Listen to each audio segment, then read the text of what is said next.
I did a couple preview episodes on the NCAA Wrestling Championship, so now that it's over, I just want to make a quick run through as far as who I predicted at each weight class, who actually got there, and then obviously who won. I'll go in order from weight class from bottom to top. So in the actual championship, it went from 97, 285, and then 125 up to 184. I'll just go 125 all the way up to 285 for just consistency's sake. So at 125, I had predicted that Thomas Gilman and Joey Dance would meet each other in the finals. Joey Dance got knocked off pretty early in the tournament. Thomas Gilman got to the semifinals against Cruz, was probably about 10 seconds away from winning that match. Cruz caught a single leg, got him down, almost won the match at that point. Gilman, really quick escape, kind of surprising, as a matter of fact. He got out, they went to overtime, sudden victory, and Cruz was able to get another takedown, and he won the match, and Gilman ended up finishing third. So I was 0 for 2 on the finalists there, and then Cruz, after beating Thomas Gilman, was able to beat Ethan Lizak for the finals. In the 133-pound class, I picked Nathan Tomasello and Cade Brock to be in the finals. Those two were both in the semifinals. Nathan Tomasello went against Corey Clark. Cade Brock went against Seth Gross. Tomasello was looking pretty good against Corey Clark, but he got the first takedown of the match. But then the next couple takedowns that he shot on, he got really deep on his single leg. It looked like he was probably going to be able to finish, but Corey Clark had this really interesting headlock type of position that he used where he would defend the single leg, get to a headlock, and get 2 points right off of it. He was able to do that both times, which was pretty surprising, and ended up getting a bit of an upset win over Nathan Tomasello.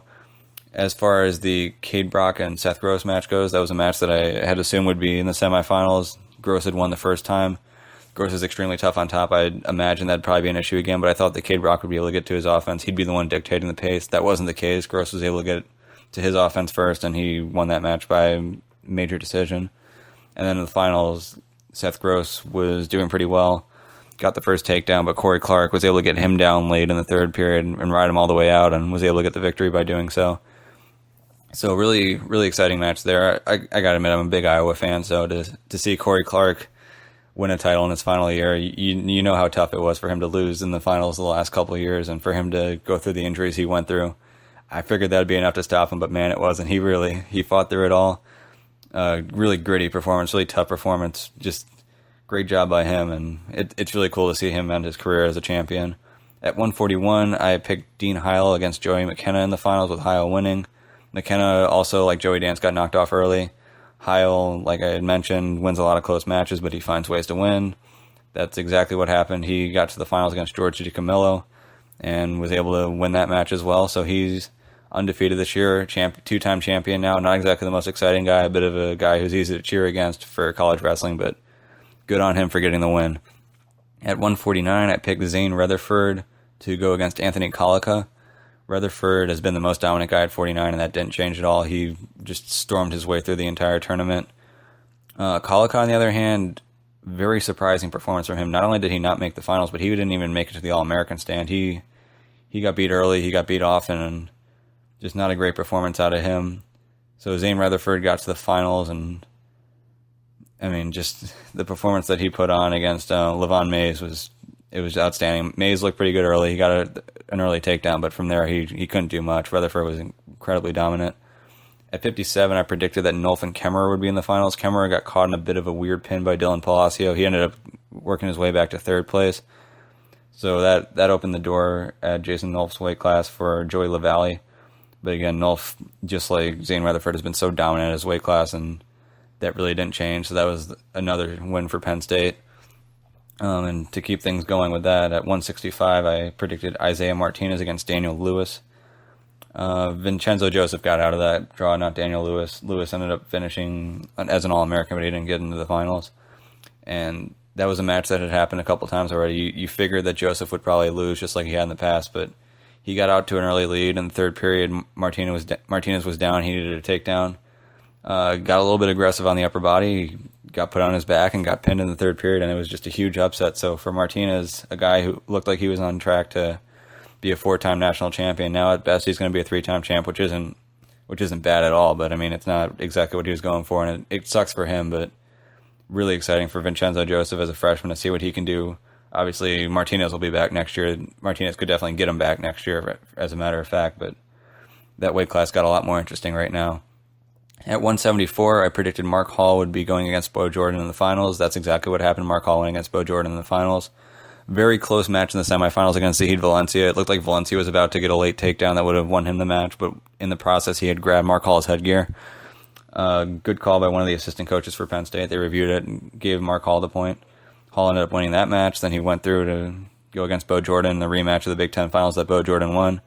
And Mark Hall won it this time, much like I had expected. So, same type of thing for him. He's a freshman. Looks like he's got a lot of great opportunities ahead of him. He's pretty small for the weight class, so it'll be interesting to see if he bulks up and gets bigger at 74, if they try to move around at any point. I don't think they would, because they've got champions at all the weight classes surrounding him, so it's not like he'd really be pushing anyone away.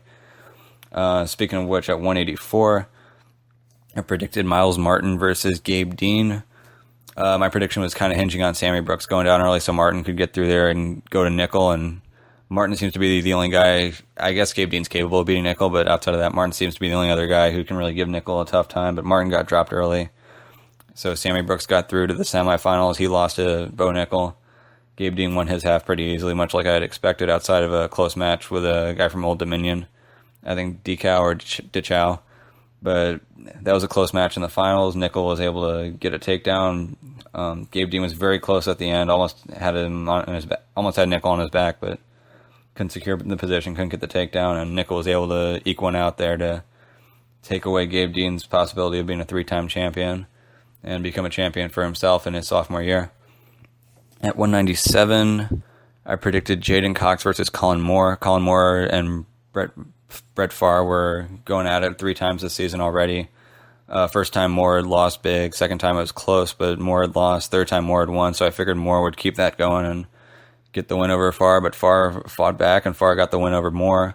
Pretty impressive match, a pretty high-scoring match at that, and then once they got to the finals, Jaden Cox, the Olympic bronze medalist, just wasn't anything to mess with. He was getting to his offense really well, won that match pretty clearly. Didn't get the major, but still was a very clear winner. You could tell from the start to finish he was going to win that match.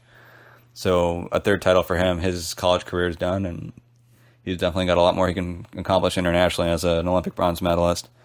And speaking of Olympic medalists, in the final weight, I had picked Kyle Snyder versus Connor Medbery, with Kyle Snyder winning.